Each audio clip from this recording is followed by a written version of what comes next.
Batay sa talaan ng Cauayan District Hospital, umaabot na sa 3 ang kabuuang bilang ng mga naitalang minor cases ng firecracker-related injuries sa lungsod. Isang kaso ang naitala noong December 31, habang 2 naman ang naitala pagsapit ng hating gabi ng January 1.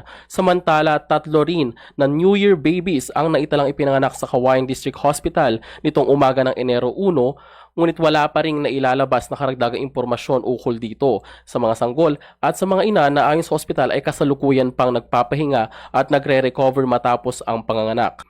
At yan muna ang ating ulat mula rito sa Cauayan City. Ako si Bombo Aaron Villacentino. This is Bombo Radio Philippines, the #1 and most trusted source of news and information. Basta Radyo, Bombo.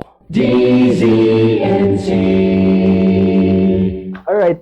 Bombo, Aaron, no? Pagdating dito sa binabanggit mo na halimbawa yung mga itong mga na biktima ng paputok, wala naman sa kanila yung nangailangan na ma-admit or ma-confine sa ospital or di naman kayo maputulan ng daliri?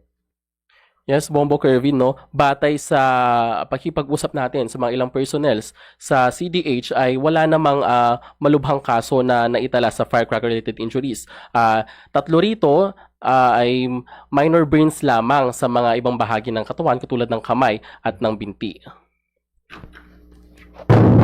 Okay, sige. Maraming salamat, Bombo Aaron Villacentino, sa iyong report mula ho rito sa Cauayan City.